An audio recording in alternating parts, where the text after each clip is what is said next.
All right, guys, we're going to go ahead and get started. Thanks for being here. My name is Chris Cummings. I, for a long time, was a college pastor in Galveston, Texas, reaching Texas A&M University in Galveston. It is the smallest public school in the state of Texas. Less than 2,000 students enrolled. So led that ministry for about 7 years. My wife and I just moved from Galveston to Tucson, Arizona, to plant a new church near the University of Arizona in Tucson. And so that's what we're currently in the process of doing right now. Tucson, a little bit about Tucson. Tucson is the 16th most post-Christian city in the United States.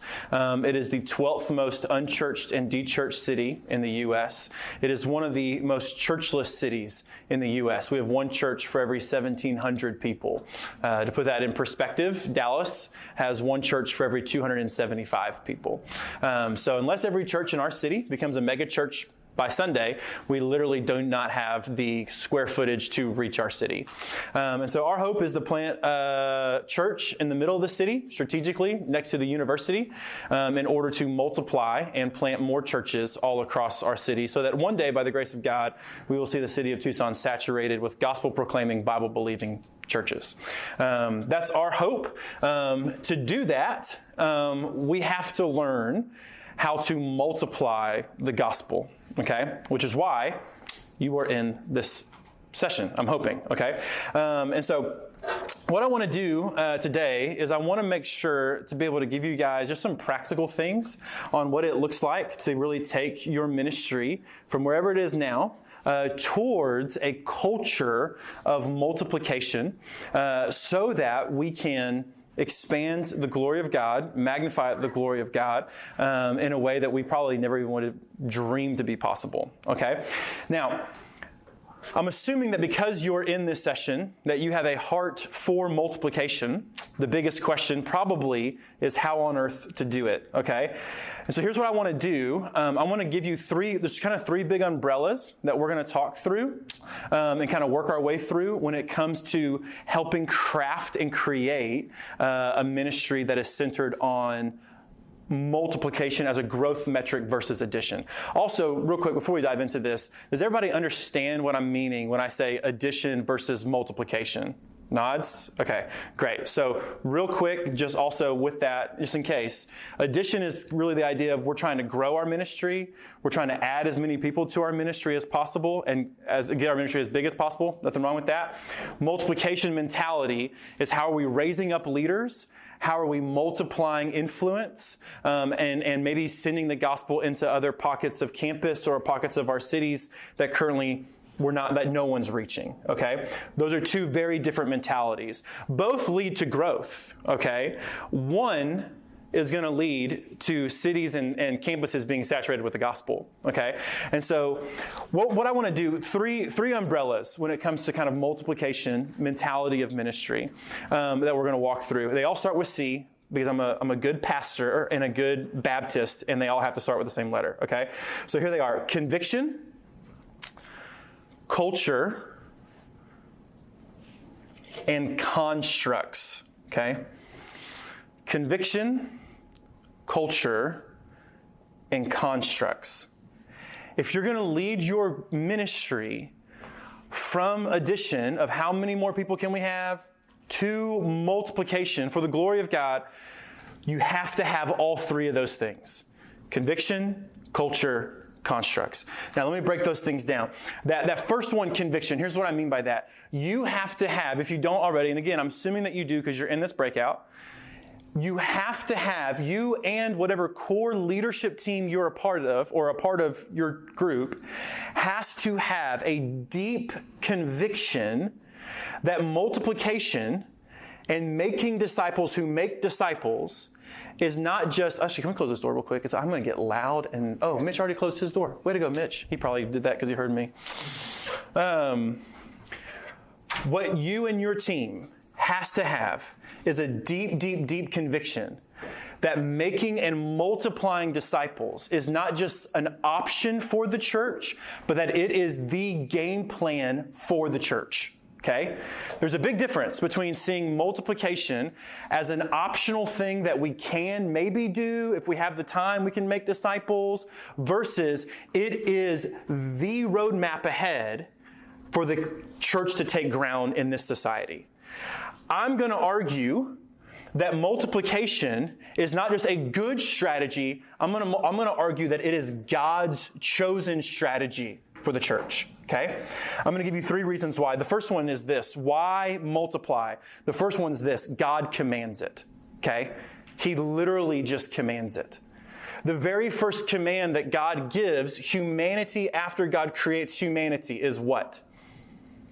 Be fruitful and multiply. It's not, don't touch that tree, okay? That comes later. The first command that God gives people after he creates them is to be fruitful and multiply. And the reason why is because they are image bearers of God, and God's ultimate mission is for his glory to cover this earth. That's God's ultimate mission.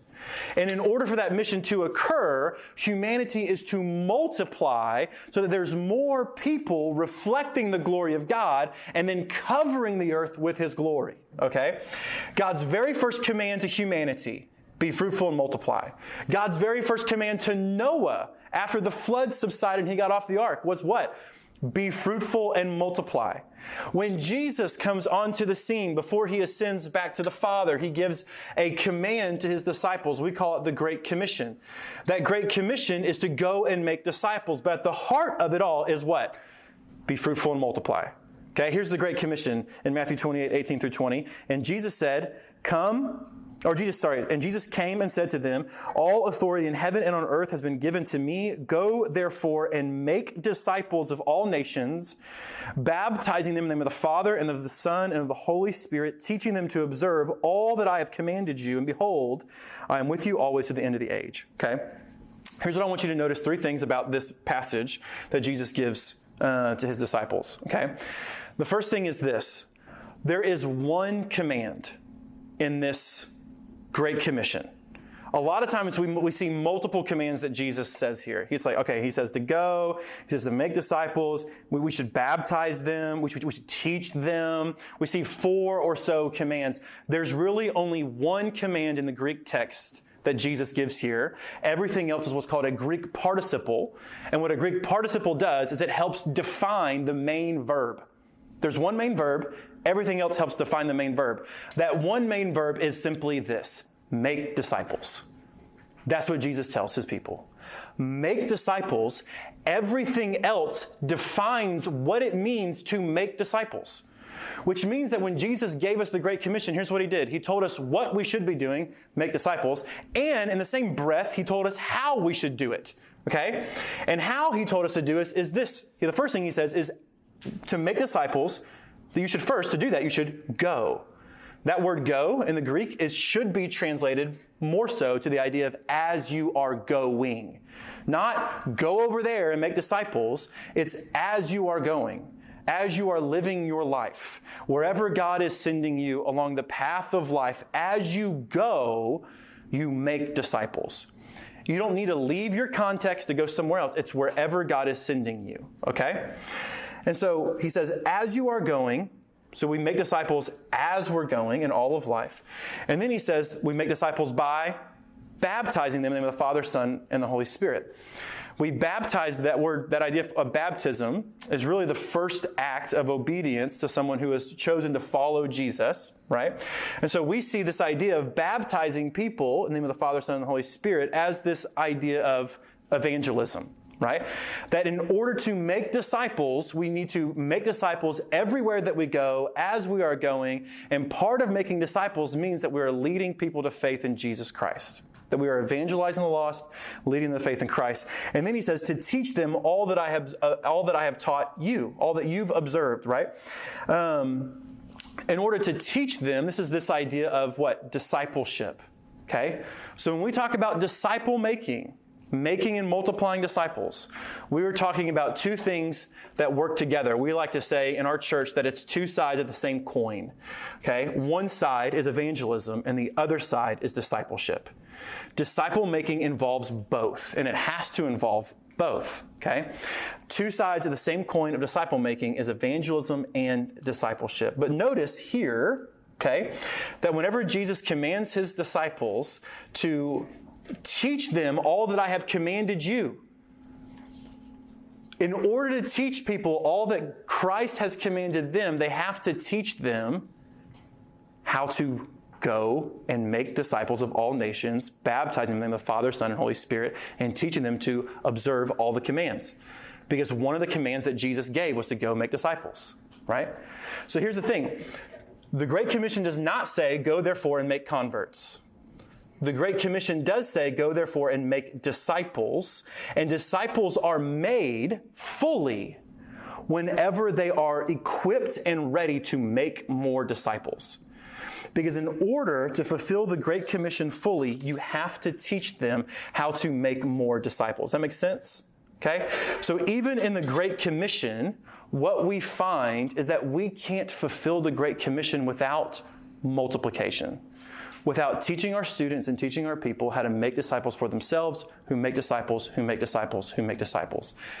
Why should we multiply? Reason number one right off the bat is because God commands that we do. It's not a church strategy that's getting popular today. It's literally God's command in his word that we make and multiply disciples. Okay? Here's the second reason why I'm going to go through these quickly so I can get to the actual how-to kind of stuff. The second conviction as to why we should multiply is one, God commands it. Two, society demands it. Okay? Here's what I mean by this. Houston, anybody from Houston? You are Houston. Originally. Yeah. Houston, too. Oh, really? Yeah. You were born in Houston, and your name is Houston. Yeah. This is incredible. Unbelievable. Who else is from Houston? You guys from Houston? Cool. Houston right now, population of Houston is 7 million people. Okay? In 2000, that's metro, not just city. The metro area of Houston is 7 million people. In 2019, the greater Houston region was growing at a rate of 92,000 people a year, okay? If you break that down per week, okay, 52 weeks in a year, 92,000 people in the year. Per week, Houston is growing at a rate of 1,700 people. Just Houston. Austin, Texas, Phoenix, Arizona are doing the exact same thing. If you want to be a mega church in America, you have to have an average Sunday morning gathering of 2,000 people, okay? Which means that Phoenix, Arizona, Austin, Texas, Houston, Texas, just to name a few cities, are growing at a rate of one mega church per week. You guys planting mega churches every week? Because we're not, right? That's insane. That's a ton of growth, right? And so here's a little tool that we've done with our team, okay, before. I want you to imagine that you're a church of 5,000. Congrats, you're already well into your mega church days, okay? You're a church of 5,000. I want you to imagine growing at a rate of 2,000 a week. So by year one, you're already at 104,000 people. Congrats, you're getting every book deal you can possibly think of. You're on the cover of every single Christian magazine in the world. Like in 1 year, you went from 5,000 to 104,000, growing at 2,000 a week. Now, ignore all the logistical nightmare, right? Of we need a bigger building every single week. We need more parking every single week. Ignore that. Just imagine if somehow that just worked out, okay? You're growing starting at 5,000, you're growing 2,000 every single week. In 1 year, you've already hit 104,000. The next year, you'll hit 208,000. After that, you're 306, thousand, 12, okay? You keep growing at that rate. How long do you think it will take you to reach the greater Houston area if you just keep adding to that one church every single week, 2,000 at a time? It never will. No, it will. It will? Yeah. Do you want to guess how long? No. Anyone want to take a shot in the dark? 20 years. Huh? 20 years. No. That'd be great. 100 years. No, that would also be great. 100,000 years. I default to Houston's answer, it won't happen. The answer is 584 years. 584 years of growing at a rate that is a miracle. That's Pentecost happening every single week in your church. 584 years to add to that church. I want to give you the exact same scenario. Houston's growing, okay, by a mega church a week. You have a small group of 5 people, really faithful, committed people. In 1 year, that small group multiplies to another small group of just 5 people. It's just 5, okay? So after 1 year, you got double digits, son, right? Like, congrats, you're in double figures, okay? After the next year, both of those groups then create 2 more groups of 5. Now you're at 20 after year 2. Okay, year 3, okay, all 4 of those groups of 5 create 4 more groups of 5 each together, okay? Now you're at, 80 people, right? By year 4, you're at 160. You finally broke triple digits after 4 years of faithfully multiplying 5 people 1 year at a time for each group. How long do you think that group would take to reach the greater Houston region, growing at the rate it's currently growing right now? Some of you are like trying to do the math. I wouldn't even worry about it. 17? Wow, that's really optimistic. But close. 22 years. 22 years. So put this in perspective. How many of you think realistically that you can take a group of 5 people and a year from now have 10? I think I could legit do that. How many of you think that a week from now you can have 7,000 people in your 5,000 person church? And yet it would take that church of adding in a miraculous way 584 years to reach Houston. And the faithful group of 5, 22. That's our lifetime that we would see all of Houston reach with the gospel. You add a few more years to that, you would hit the entire world. If every single person and group was multiplying over and over and over again. You want to reach your campus and you want to reach your city. It's not going to happen by you trying to be a marginally bigger. It's going to happen by raising up leaders who know how to make and multiply disciples. It's God's plan. It's not a church church growth strategy that we created. God created it, and He gave us that plan. He literally said, "You make disciples," and then what does He say? "I'll build the church." Sometimes we take on what Christ's role is for ourselves, don't we? Where we say, my role is to build the church, right? And it's not our role. That's Jesus' role to build the church. What's our role? To be faithful to make and multiply disciples. That's our role, okay? So, first 2 reasons of why we should multiply, okay? Hope you're seeing this. God commands it. Second one is society demands it. And then the third one I'll give you is that culture needs it. Okay? Here's what I mean by that. I think the era of Christendom is essentially over in America. Here's what I mean by Christendom. I mean the time in our culture where it was culturally normal to be a part of a church, okay? And to be engaged in church. That era of our society is coming to an end. Our city is the 16th most post-Christian city in America. I have lived in Tucson for only 4 to 5 months. I have met dozens of people in our neighborhood. I have yet to meet a single Christian in our neighborhood. Doesn't mean that they don't exist. I think they do, but I haven't met them yet, okay? We're entering into an era, especially outside the state of Texas, where our society is becoming culturally more and more post-Christian. And so the question is always like this to ask, how do you get people that want nothing to do with the church engaged with the church? Here's what you're not going to do. It's not going to be by having the best worship gathering. They don't care how great your band is. They don't care how great your sermons are. They don't really want to listen to them. What's going to reach them is organic relationships, life on life, making disciples with these people in neighborhoods and in homes. Okay? That's where we need to focus a lot of our attention. Okay? So, the first thing you need, if you're going to shift from addition to multiplication, you and your team needs a deep, deep, deep conviction that multiplication is not just an option for the church, it is the option for the church. Okay? And the reason why is because God commands it, society demands it, and that culture needs it. Culture needs us to engage them where they are, okay? Now, that's conviction, okay? That's got to be present in you and in your team. It's not going to go very far, okay? If you don't have a deep conviction for something, it's just not going to take you far just in general in life, no matter what it might be, okay? Let me give you an example. I know that vegetables are good for me. Okay, that's a pretty obvious fact. If you were to ask my wife, who is here, not in this room, but she didn't want to listen to my breakout, which is fine. If you were to ask my wife, and I'll tell you right now, I eat 0 vegetables. I eat like a child. Every person I know makes fun of me that's an adult, okay? I eat like chicken nuggets and french fries and hamburgers with just meat and cheese. Like, get rid of the vegetables, man. I don't want that, okay? I want potatoes, I want corn. Those are the only 2 vegetables. You're like, those are starches. No, let me have these, all right? But I don't like vegetables, okay? And I don't eat them. I know in my head that they're good for me and that I should, but it's not a deep-seated conviction in my heart that I really need to do this. And because it's not a deep-seated conviction, it has not taken root in my life, okay?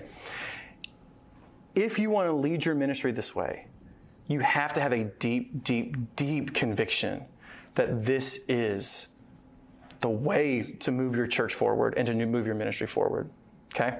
And your team has to have it too. I cannot stress that enough, okay? You won't get very far without conviction. Second thing, let's keep going, is culture, okay? You need to have the right culture in order to create and make and multiply disciples. Here's what I mean by culture.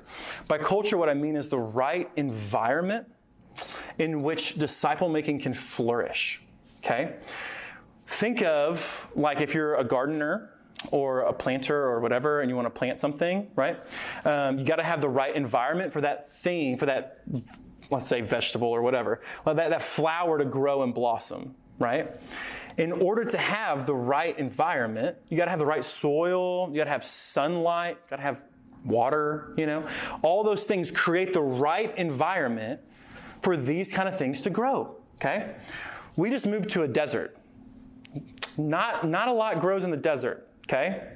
We tried to grow grass this entire time we've lived there, because it is possible, but you got to water it like crazy. So I mean, we dug out like our front lawn. We put in like all this new pipe to have these sprinkler systems. We laid down grass and all this kind of stuff. You want to guess how much grass we've grown? None. Man, it sucks, right? And the reason why is because we're not very good at creating the right environment for that grass to grow. My neighbor down the corner has beautiful grass, because they have an automatic system that waters their lawn every single time. We don't, so we have to remember to turn it on. We don't always remember to turn it on. So the sun scorches it anytime it tries to pop up, because we're just not consistent. We can create the right environment for grass to grow. We have not created the right environment for grass to grow. Makes sense? If you're going to have a multiplying ministry, you need to create the right environment, the right culture that feeds the right kind of nutrients, the right kind of soil, the right kind of air. All those things have to be set just right for disciple making to take root and ultimately to flourish, okay? And so what is the right culture? And with that, how do you create culture, okay? Let me give you this first. Here's what I think is the right culture for disciple making to flourish, okay? It looks a lot like a family. Not a dysfunctional family. Maybe that's the image you get in your head. Maybe you didn't come from a super healthy family. Maybe it was more dysfunctional. A healthy family.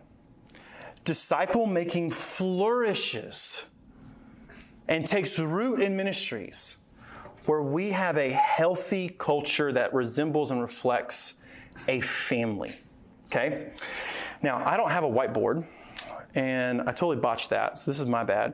But I want you to imagine in your mind, or maybe you can draw it on your notepad if you're taking notes or whatever. But imagine 2 lines, one vertical, one horizontal, that cross right at the middle, creating 4 quadrants in all 4 areas, okay? The vertical line is this idea of play, okay? If you go up on the vertical line, it would be high play, okay? Lots of relationships, a lot of fun, okay? If you were to go down on the vertical axis, it'd be low play. Not a lot of fun, not a lot of relational equity, okay? The horizontal axis represents purpose, okay? On the right side of that horizontal line would be high purpose, okay? This is clear vision, clear mission, high purpose. On the left side of the line would be low purpose, okay? Lack of vision, all those kind of things. That quadrant creates, or those two lines create 4 quadrants that we can easily find ourselves when it comes to the current culture of our church in regards to what it looks like in regards to family. If you have high play and low purpose, okay? So the top left quadrant, if you're drawing it, okay? I hope this is working out on your sheet. Like, it would be great. But that top left quadrant, high play, low purpose, here's how we would classify that. We would classify that as kindergarten, okay? It's all fun. It's high relational equity, super great, but there's low purpose. There's little challenge. There's little vision. There's little encouragement kind of pushing people forward to make and multiply disciples. This is the quadrant where I think 90% of churches in America are right now. High play, low purpose, okay? All it is let's have a relationship, let's have fun, let's keep you coming back, but we're not going to challenge you to share your faith, we're not going to challenge you to make disciples, and we may not even challenge you to overcome that sin of yours. If we can teach you that, that'd be great, okay? But we're not really giving them a whole bunch of challenge. We're just trying to entertain them and keep them engaged as long as humanly possible. Make sense? A lot of play, a little bit of purpose, okay? The bottom left quadrant, low play, low purpose, this is just boring, okay? No one wants to be in this. No, there's no good, fun relationships. There's no purpose in life. It's just like, why on earth do we even exist, okay? No one should be in that quadrant, okay? If you're in that quadrant, we should talk, okay? Because, man, that's a bummer. The bottom right quadrant, high purpose, low play. We call that staff. You're creating a staff culture, okay? This is everyone's anxious. This defined by anxiety. There's a lot of work, a lot of energy. People are probably getting burned out because there's so much stuff to do, but little relational equity that's keeping people afloat and alive and the tasks being enjoyable, okay? You can do something as boring as painting a wall with the right people, and it's the best time of your life, okay? Painting sucks. All right, let's just be on the same page. Painting's the worst, okay? You can paint a wall with the right people, and it's the greatest 3 hours of your life. You can go to Disney World with the wrong people, and it's the worst thing ever, right? Everyone's fighting. You just want to run away. You're like, please put me back on Space Mountain so I don't have to talk to somebody for a minute, right? People and relationships matter, right? So if it's high purpose and very little play, then we find ourselves in a staff culture where everyone's stressed, everyone's anxious, and it's all defined by work, and it's not defined by relationships, and it's not defined by fun.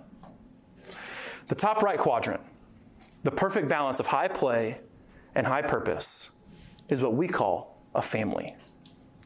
Healthy families have the right balance of purpose and play, okay? I have 4 kids. We fostered and adopted all of our kids. They're all from one family, biological family. Our house is just nuts and bananas, like every single day. People are like, what's your house like? I'm like, it's like an alarm going off every 2 seconds. That's what it sounds like and it feels like. There's always an emergency and it's loud, okay? For me to be a good dad, I need to have the right balance with my kids of play and purpose. I want you to imagine for a moment, and maybe you don't have to imagine because maybe this is the house that you grew up in. I want you to imagine growing up in a house where it's high play and low purpose. We're in that kindergarten section. If you grow up in a house like that, what we often see is that when you grow up, it can very easily happen to where you grow up into a place where a lot of those kind of people grow up to feel self-entitled. They can grow up to be a little bratty, okay? And the reason why is because anytime they asked for anything, there was no challenge or pushback. It just happened, right? It was just given to them because there's little challenge, little purpose, a lot of relational equity and play. Mom and dad don't want to be the bad guys, so every time you ask for ice cream or whatever, you get it. That's not a healthy environment for a kid to grow up in. It's not. My kids have friends that are in that environment, okay? They're crazy, all right? It's not a healthy environment for a kid to grow up in. The opposite is also true.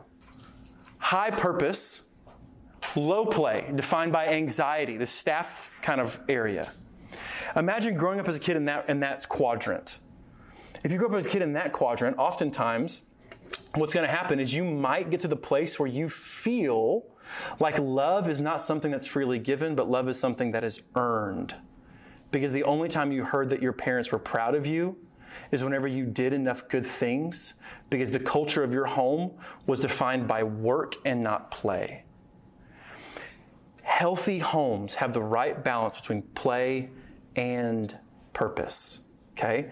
It's challenging kids to be all who Christ created them to be and recreating them to be, and at the same time, having a lot of fun and play with them to where they know without a doubt my dad and my mom love me and care about me because the relationship's there. That makes sense? Disciple making flourishes in an environment where it's the right combination between purpose and play. And so when we talk about making disciples and leading our ministry towards multiplication, here's what usually happens in our mind when we start making that shift. We think, what do we need to train our people in, right? We need to train them in evangelism. We need to train them in discipleship. We need to train them in a variety of things to be able to go and make disciples, right? I don't know if you've ever met someone who's just naturally making disciples, but I have never met anyone that just naturally makes disciples, okay?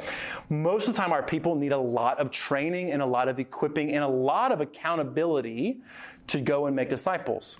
And so what happens is that a lot of times when we shift from addition to multiplication, we add a lot of training and add a lot of equipping into the culture. But what does that do? If we're hanging out in kindergarten and we add all these things, we think it's just going to shift us over to family. But what happens is it actually shifts us down to stress. Because we need to make sure that with every equipping thing that we add a time of play. Okay? Here's one of the things that we did in our college ministry that was a game changer. Feel free to steal it if you want. Okay? We started to think, because we started realizing a lot of our students are stressed. We keep encouraging them, training them, equipping them to make disciples. A lot of them are living in the stress bubble. Okay? Here's what we did. We did one thing. We added a gathering on Sunday nights that was optional just for our leaders that we called family nights. That's it. We called it family nights. Here's what we did. We hung out, we ate dinner. That's it, okay? Occasionally we would play a board game. Sometimes they would stay over and watch a movie, okay? The rule was you come over to my house, we're gonna act like a family, which means that I'm not the one cooking dinner every single week. You are in college and you are old enough to pitch in and help, okay? So we're gonna rotate who helps cook. Everyone's gonna help clean. We're gonna share the financial burden of this thing. And we made it not a requirement. We made it optional for students to come to this thing, for leaders to come to this thing. Let me tell you, we made some things in the past required to come to. Half our team would show up. We made this thing not required and it was just a time of play so that it could balance the high purpose times. Every week, every single leader showed up. We would cook. Our house was never cleaner, parents. Our house was never cleaner in the week than after Sunday nights because we had a team of 15 to 20 college students cleaning up our home. Not only that, but my kids get to play with college students every single Sunday. They love Sunday nights. We get home from church, my kids start cleaning the house because they know that college students are coming over and they can't wait. And they'll get blankets, college students will get blankets and pull my kids like a train behind them. We're having the most fun. We're not doing anything but playing and hanging out with each other. Occasionally we play board games. One night they're like, can we watch a movie? And I'm like, sure, you can stay here as long as you want. I mean, at some point I'll probably kick you out. You know, you can't stay for forever, but like, yeah. And so they would just come and hang and play. And you know what happened? Our trainings and our equipping times became so much richer so much more impactful because they were balanced out with this time of just play.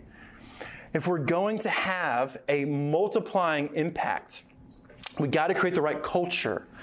And the right culture includes the right balance between purpose and play. We need to make our teams feel like a family that's going to launch us into a culture of multiplication. Does that make sense? Okay. Now, another thing about culture, okay, real quick, and then we're going to move on to constructs. Constructs is like the tools of how we move people this direction. One more thing about culture. If we're going to create culture, one of the greatest tools that you can leverage in your pocket is the culture of language, okay? Put it this way, words create worlds, okay? Words create worlds. Language is one of the greatest tools that we have in order to create the culture that we want, okay? Which means, okay, if we're going to create this multiplying culture, we need to ask ourselves, what are we talking about? What's the language that we use? How frequently do we use it? And evaluate what might need to be changed about our regular culture. Because here's the thing, what we talk about is what we value, okay? So if we want to go from addition to multiplication, but our entire conversations are about how many more people we're getting on our weekly gathering, we have the desire for multiplication culture, but we're actually talking addition culture. Makes sense? So we need to change what we talk about. We also need to change how we talk about it. Now, with that in mind, it's not a bad thing to talk about how many people come to your gathering or to your group. I think you should measure those things. Some people are like, you shouldn't measure those things, right? And I'm like, I think you should. But here's how I think you should measure them. You should measure them the right way. A lot of time we measure how many people are coming to our ministry so that we can define success. That's not success. That is potential, okay? We calculate how many people are coming to our ministries as if that is the success marker. It's not the success marker, it's the potential marker, because all of those people are future disciple makers that can multiply the gospel somewhere, okay? And so instead of saying, we have 100 people to our ministry, yippee, right? We're killing it. There's a big difference between that and saying we have 100 people that we can multiply as disciple makers. Those are two big mentality shifts. So sometimes it means we need to start talking about different things. Sometimes it means we need to change how we talk about the same thing. You can talk about numbers if you want. Make sure you talk about them in light of potential and input into your ministry and not the success and output of your ministry. Understand? Does that make sense? Now, another thing too with that is we need to change our wins, what we classify as a win and really what we celebrate, okay? Let me give you a few things that I think are better markers of things that we should classify as wins and what we should celebrate, okay? So for example, instead of just calculating the number of people that have come into your gathering, what if these were what you kind of tallied? What if the wins looks like something like this? The number of lost people that consider us trusted friends. Not acquaintances, but friends that they could/would go in times of need. How many of us in our ministry are calculating that number? I know as a college pastor, I never calculated that number. That's a multiplying calculation. The number of lost people that consider us trusted friends. Or what about this? The number of significant conversations we're having with lost people about their deeper stories. How often are we celebrating that, right? I remember seeing a college ministry one time that had this big grid. And every time someone had a gospel conversation, they would write their name, who they had it with, and the date in one of the quadrants on this massive grid. And the reason they did that is because they just wanted to see how many gospel conversations are happening every single week, and how many over the course of a semester are happening, and who's it happening with, and how frequently is it happening with those same people. Okay? Here's another one. The number of times throughout the month that our group community is providing physical, relational, emotional, or spiritual help to the lost around us. Okay? Those are the things that I think if we want to be a multiplying ministry, we got to change our language and we got to start calculating our quote unquote success in light of things like that and not in light of just the number of people that we have. The number of people you have in your ministry is the input. It's not the output. Okay? The output are those kind of things. Number of gospel conversations, number of connections that we have with lost people. those kind of things, okay? Words create worlds, all right? And so if we're going to create a multiplying ministry, go from addition to multiplication, we got to have deep convictions. We got to create and form the right culture so that multiplication can take root and flourish. And then lastly, we need the right constructs, okay? Constructs are the strategies and the methods that we implement in order to move our ministry in this direction. That's what a construct is, okay? Now, quick word of warning. Constructs, I would not worry about putting in a ton of constructs. The most important thing right now for you is culture, okay? There's an old saying that says, culture eats strategy for breakfast, and it's 100% true. If you have the right strategy and the wrong culture, you're not going to move anything forward. The goal in the beginning is getting the culture right, okay? That being said, a lot of times you need constructs in order to move the culture forward, okay? Now, what do these constructs look like? Let me give you kind of two things that work in tandem together. You need to define your destination, and then you also need to define your vehicle. The vehicle is how you get people from where you are to that destination. But you got to define the destination first. Otherwise, you have no idea where on earth you're going. Okay? If I don't put in my phone like the destination of where we're headed and I don't know where we're going, we're not going to get there. Okay? So you need to know the destination. So what is the destination? The destination is to multiply disciples. And so here's the first question I would ask, okay, as you get things started. First question I would ask is this: what is a biblical disciple? Okay? I would have you and your team answer that question first. What is a biblical disciple? Because that's the destination for every single person in your ministry, to be a multiplying, reproducing biblical disciple. So ask yourself, what are the things that make up a disciple?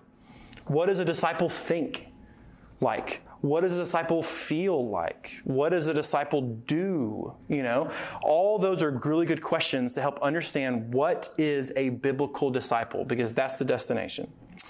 The vehicle is how we get people from where we currently are to that destination, okay?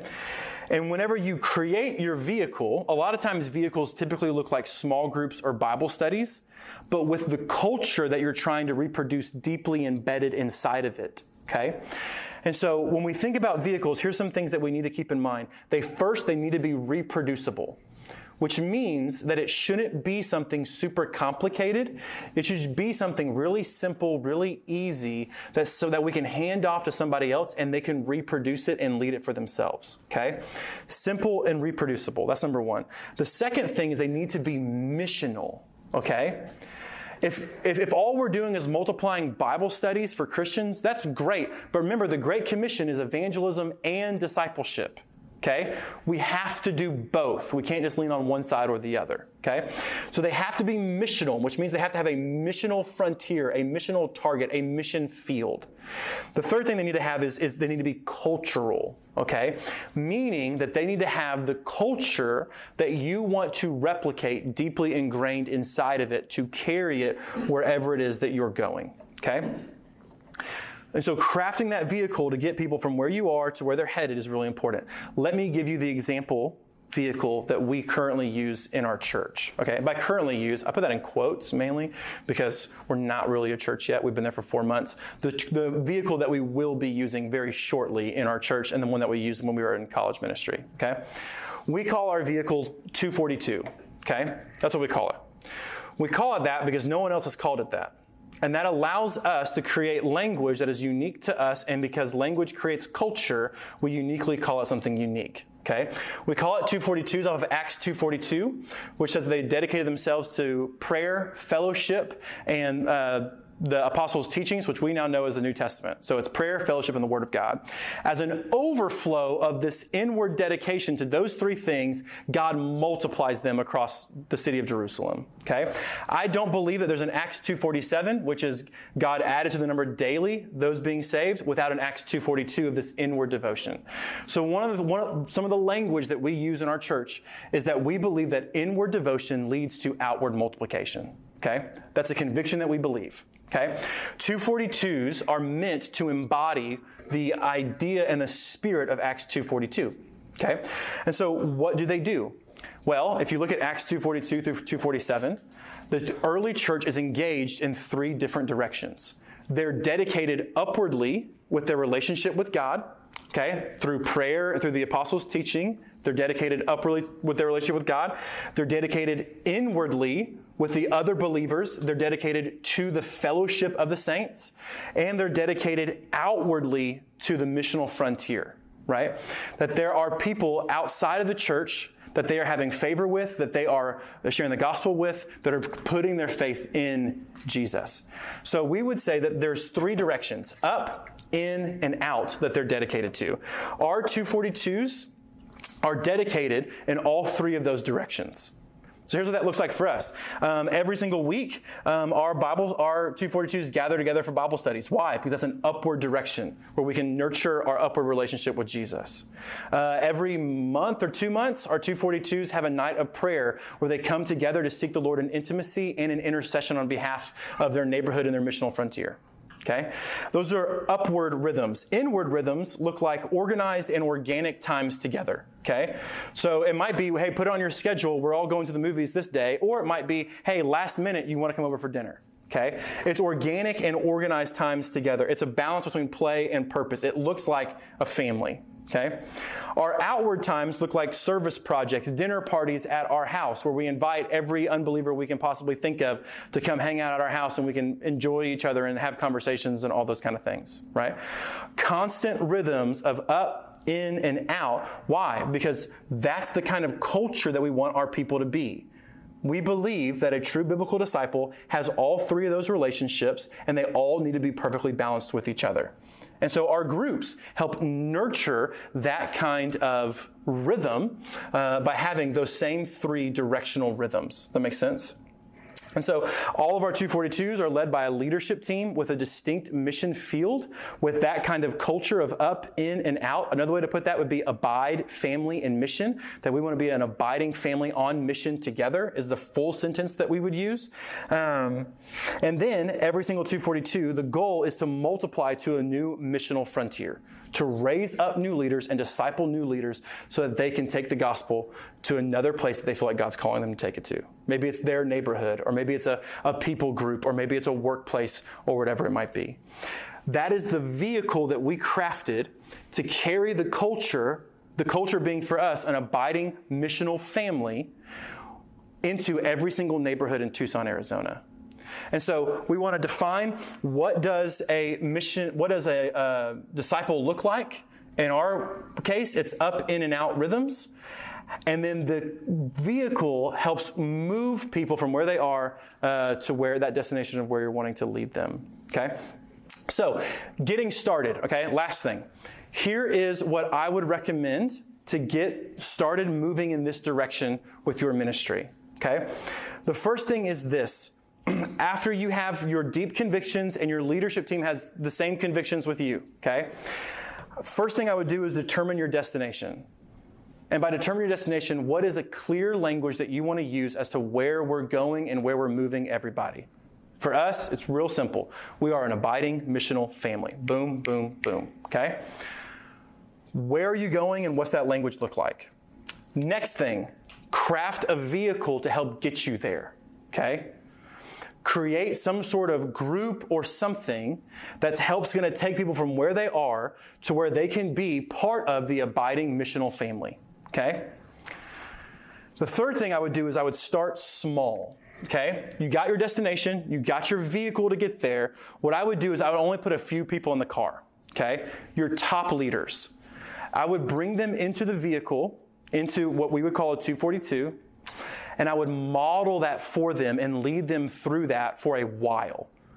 Because they need to learn it for themselves and get it. And one of the best ways to learn it is to be immersed in the culture and to be able to imitate something that you see. We learn best not through like a lecture setting like this. We learn best when we are immersed in a culture to where we can imitate that somewhere down the road. Make sense? And so I would put them in with me. I lead the group, and I would lead the group for 6 to 8 months. So they can get deeply immersed in it They can see it for themselves. They get a taste for it. And then after taking a small group of your highest level leaders that can really get this and that would really gravitate towards this kind of culture and DNA, then after 6 to 8 months of putting them inside that vehicle, then I would multiply them. And here's the thing, I would multiply them slowly. Okay? Don't be like, all right, we're going to take 12 people. We're all going to put them in this vehicle. And after 6 to 8 months, we're going to have 12 groups where they all lead their own group. Don't do that. Okay? You can put 12 people in the vehicle if you want, but I would only multiply to like 2 more groups. Okay? Maybe 3. And here's the reason why. You want to make sure you don't multiply too wide so that you can keep good tabs on your leaders to make sure that the culture is still being embedded in the next group that's going forward. Okay? And so for us, we're about to start our first 242 in Tucson. We're going to do that for 6 to 8 months. Okay? Hopefully by next March, we'll multiply, and we're going to multiply to 2 additional groups at best, maybe 3. Okay? And we're going to do that intentionally on purpose. And those 2 to 3 people are people that are literally on my staff for the most part, so that I can keep close eyes and tabs on the culture that's being developed inside of those groups. You don't want to multiply too wide too fast. Okay? Otherwise, the culture you're trying to build, all of a sudden it's all over the place. Okay? So that's what I would do to get started. Define your destination, craft your vehicle, get a small group of committed, all-in people in that vehicle, walk them through it, and then when you feel like they're ready, then you get them to go multiply and reproduce the same thing. And they're able to reproduce it because they saw it, they've seen you do it, okay? They were immersed in it, and now they can imitate it for themselves. All right, so 3 things, like I said, again, of how we're going to go from addition to multiplication. Conviction, we need the right culture, we need the right constructs, the right vehicle to take us from where we are to the destination that we want to have, okay? We are just about out of time. We have about 10 more minutes, but I wanted to open it up to any kind of questions, thoughts, or anything like that before we break. And I think we have one more break out before we're done for the day. So, any other thoughts, questions on what this looks like? Yeah. So last summer we started home groups as our college ministry, and I think that implementing the culture is something that we've struggled with. Would you recommend? I don't want to say scrapping, but like how do I just put the culture into this? Because I believe in this as a good vehicle, and I think that it accomplishes the up and the inward. We're struggling a little bit on the outward portion of it. So, like, is it just a leaders meeting? Because I trust the people leading it in their spiritual maturity. How many groups do you have? Right now, just 2. Okay. How big are those groups? 8 to 10 people per group. Okay. So it'd be a really large single home group. Yeah. And that'd make it hard, but there's not a ton of groups. None of those people have kids, right? This is all college? Right. Here would be my encouragement. I would say go big group. Okay? Our groups in Tucson, here's what we're hoping. We're hoping that they're in between 20 to 50 people. Okay? We're not shooting for 12 to 15, and let me give you a reason why. A couple of reasons. One, I think that bigger groups create a larger, here's a reason why your out might be struggling. It might literally have to do with how small your groups are. If I'm an unbeliever coming to your 8-person group, I am immediately thrusted into intimacy. I can't hide in an 8-person group, okay? 20 people, I can sit on the outside of the group, I can watch and I can observe, and I can slowly move in and in and in towards intimacy as I feel led. That's a great place for an unbeliever. So I would think about that. What does your culture currently in your group look like? And is it a hindrance for someone who's not a believer? So I think that one, a larger group is more inviting for an unbeliever because they can hide in the background. That makes sense? You can always, if you have 20 people or 30 people, you can always take it like one big group and then split into smaller subgroups in the night if you want, okay? It depends on your house and all the resources that you have. But I'm for big groups. Here's another reason I'm for big groups, okay? Bigger groups have more of more resources to pull from to make more of an impact in their community and in their mission field. When you have 8 people and you do a service project, for example, most likely half your people are going to show up. There's only so many people you can do with 4 people. You got 30 and half of them show up, you got 15 people. That's pretty killer. Okay. Also, if you want to throw a dinner party for unbelievers to come in and only 4 people from your group show up and then like 6 unbelievers show up, now you're outnumbered and you can't control the culture anymore. Okay. But if you got 15 people, you already got a critical mass. Now it feels like a dinner party, and this is a fun thing to be a part of. Christians aren't the lame people that no one comes to. Now it's like, this is what's up. Okay. So you have more resources to pull from in bigger groups when you have bigger groups and you do outreach events. The third reason is that bigger groups, I think, let you multiply better. Here's the hard thing about multiplying a group that's 8, okay?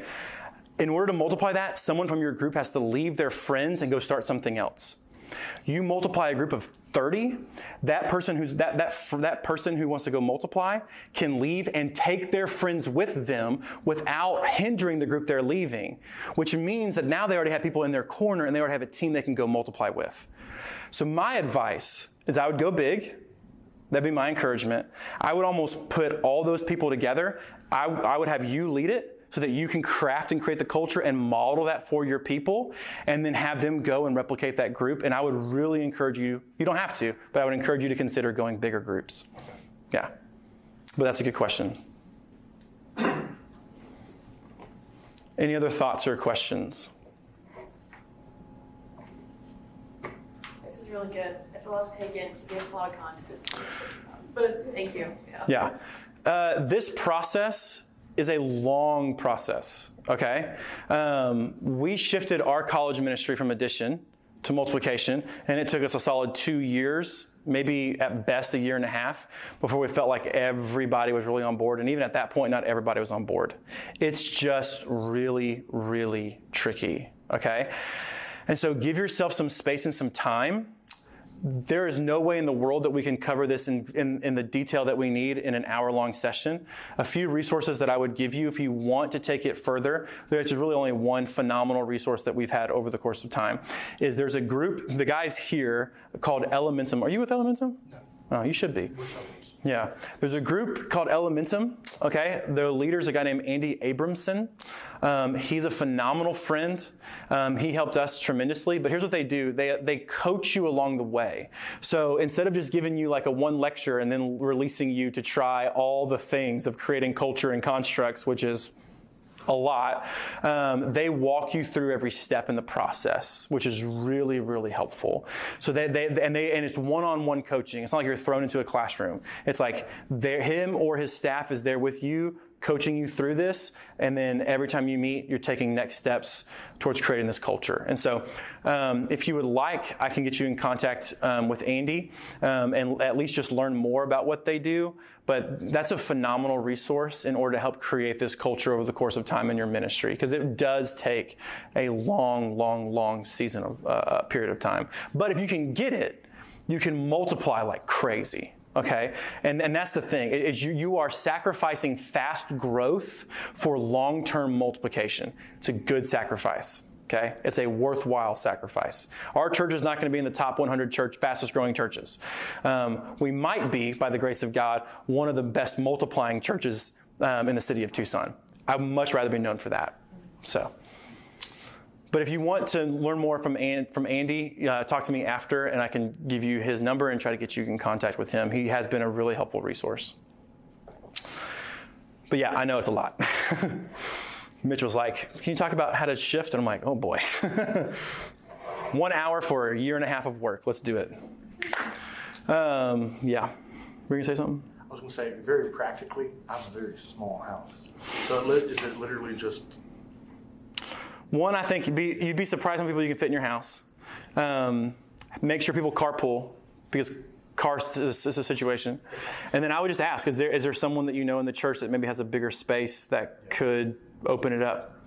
But that'd be my encouragement. And you don't have to go that route. You can try to get your leaders together more often and try to ingrain this more. But man, if you really want them to see it and get it, I think they're going to have to watch you do it. Yeah. Also, with that, if you don't have relationships with unbelievers and you're expecting your students to, they're not. They're not until you do. Okay? So if you don't have a relationship with an unbeliever, that's where you should really start. Go out, find someone, I don't know, knock on your neighbor's door, that'd be weird. But find some people that aren't believers, get in a relationship with them, start sharing the gospel with them. That's going to be your greatest tool to teach them how to evangelize, is by you doing it and by them seeing it. Okay? So start there too. If you don't have those, that's where I would start as well. So, any other questions before we end? All right, let me pray for you. And then, man, we finished a whole minute before. Incredible. Impeccable timing, I'd say. That's the word I would use to describe it. Wouldn't you? Impeccable. Oh, yeah. Thanks, Houston. All right, let me pray. Lord, I'm just so thankful. God, you are so good and so holy. God, I just pray over these leaders. God, I pray that you would give them deep conviction and the right just mentality to take your gospel and multiply it, God, across their campuses, across their cities. And they would raise up disciple makers and leaders. And so, God, be with them. God, use them in ways that they never even would even consider to be possible. We love you, Jesus. We praise your name. Amen.